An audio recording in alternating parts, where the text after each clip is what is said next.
I'm gonna go over why athletes should use Zercher exercises, and we're gonna start right. So what the heck are Zercher exercises? Okay, so the first thing that we have to do is recognize it's gonna be a front-loaded position, okay? The bar is gonna be anterior loaded. I want the bar to sit in my elbows. So if I'm like this, that's not gonna be a Zercher exercise. So what we can do is actually hold elbow flexion. So I can get set under here. It's a wake up right there. And now I'm gonna hold this position. This would be an example of a Zercher movement. Right now, I'm doing a Zercher isometric hold. I would hold this for an extended period of time, blow up my traps and my abs and my rhomboids. Now, I used to think these movements were absurdly stupid and didn't provide any benefit for sports performance. But why? So first I thought that Zercher squats or Zercher exercises were just bad in general, mainly due to the force that they put on your arms. So if I've got that barbell sitting on my elbows, I've thought in the past that that is just bad and uncomfortable. It provides a massive amount of discomfort, which in theory I think can take away a little bit of the load from the barbell. I've also felt like at times that if I'm doing Zerchers, that I feel like my biceps just might go. And ultimately it comes down to, I just thought it was bad long-term for the health and stability of your elbow joint. So outside of the issues around the elbow, the other reason why I thought Zerchers were really stupid is that I always felt like they led to a little bit of poor posture. So I would prefer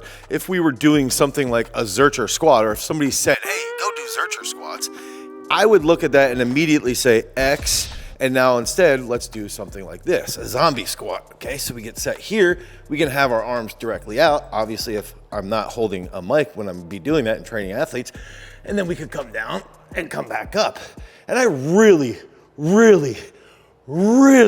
like zombie squats. So this would be an example of why at the time, earlier, past, not the future, in the past, were absurdly stupid. Zerchers were really stupid. Why I disliked Zercher squats. However, I started to realize some really key concepts around Zercher squats. Okay, so we take the zombie squat. Let's say we would work down. In the past, I would not do a Zercher squat. I would do something like a goblet squat. Goblet squats are great, but the load on the bar is not gonna be that heavy, okay? One of the things here, okay, we got 60 kilos on the bar. That's 133 pounds. Very rarely will you see a younger kid who's 13, 14, 15 doing a goblet squat with a 130-pound dumbbell, but you could see them doing that with a Zercher squat. The other aspect here is that you're gonna build a massive yoke that's gonna go up through your traps. Like right now, my traps are getting freaking lengthened. And I'm gonna go down and blow this up.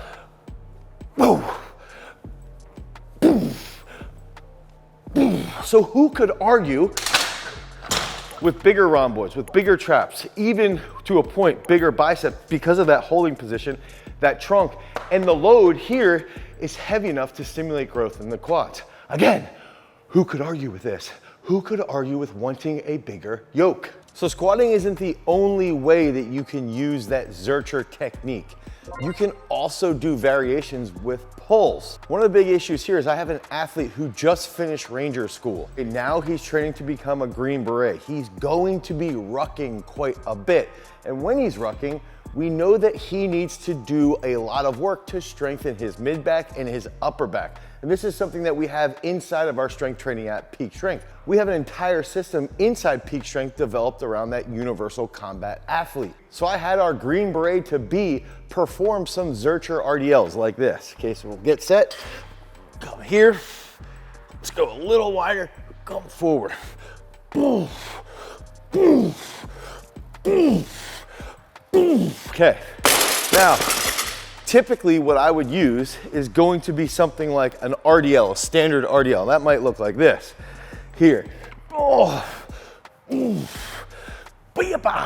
the big thing that came up was, all right, I want you, Mr. Green Beret, to rate what you feel like. What's your perceived rate of exhaustion, okay? How do you feel when you do that Zercher RDL? This is almost exactly what we do inside of our strength training app. You'll actually rate how challenging that exercise was, so now Peak Strength can learn what type of individual you are, and what type of stress and load you can handle. Now, in this specific case, Zerchers ended up being very, very challenging. Challenging to the posterior chain, also to the trunk and that upper back. So when dealing with someone who's going to need to improve their strength in their upper back, their endurance in that localized setting, we need to focus on those Zercher RDLs. And that's exactly how peak strength has been designed. We think through all of these different individual scenarios based off of those specific sports.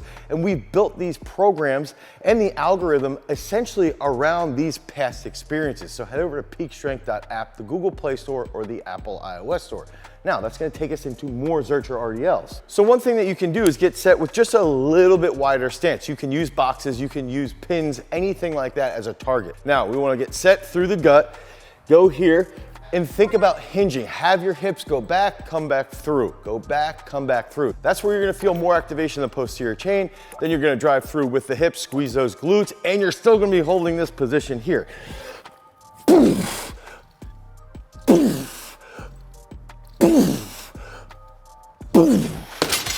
So this is a really unique movement that you can use to continuously develop that strength in the posterior chain and that trunk.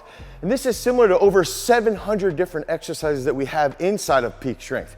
You guys can head over to peakstrength.app, the Google Play Store, or the Apple iOS Store. You can download Peak Strength today. You'll get 5 free workouts to get on those gains. Now, we've shown you how to do Zercher Squats. We've shown you how to do Zercher Pulls. What other Zercher exercises can we use? So oftentimes I would program farmer's carries. So we're gonna focus on developing the grip, but a ton of upper back work and even to a point a little bit of quad work and stability in the trunk. One thing that I learned is that we can get a little bit bigger load when we end up doing Zercher carries. Okay, so if we're gonna do a Zercher carry, and we can think about, again, you got the pulls, you got the squats, now we got the carries, right? So we can go forward, then we can come backwards. Ooh, I can already feel this in my abs. I can already feel this in my traps, in my upper back. And then I'm gonna walk back forward. Okay, so we can do this for, let's say 30 to 45 seconds. Get to this point here. I'm gonna drop the barbell, boop. Now, what I wanna do is I can get this set where I'm gonna go into a backward sled pull. Okay, so I'm focusing on my mid back, upper back. Now I'm gonna fatigue my quads. So I'll do a backward sled pull here, get set, push forward. And then to make this even, I'm gonna pull this back one more time. So a really unique way to replace those farmer's carries is to increase the load with the Zerchers, increase the tension on your quads, pair these two exercises together and build that up over time. But again, if we're talking about Zercher exercises like pulls, Zercher squats, Zercher carries, is there any other Zercher exercises that we can use to build up that back? So in the past, especially working with wrestlers like the South Dakota State wrestling team, where we had 4 All-Americans this past year at NCAA championships, we would use something like rotational walking lunges. Okay, so we might do something like this just to try and increase their strength in their trunk and through their posterior chain. We might even use, in theory, this could be a variation to the Zercher position, a rotational medicine ball walk, okay? And these are great exercises, absolutely freaking fantastic movements. Now, having an open mind can lead to progress. It can lead to greater athletic performances, and that's where this comes into play. And typically, let's say if we get really good at this, we could use this with more load. If we're somebody like a wrestler or a thrower and we're closer to our peaking season, we can use a rotational Zercher lunge like this here, and we'll actually feel this boom, through the spine, meaning the erectors, as we walk forwards. And this is an exercise that's gonna blow up not just your traps, your rhomboids, also your biceps, your abs quite a bit, and your hips. Because remember, freaks, if you wanna be a champion, you've gotta have an open mind, and you've always gotta cultivate your power. Peace.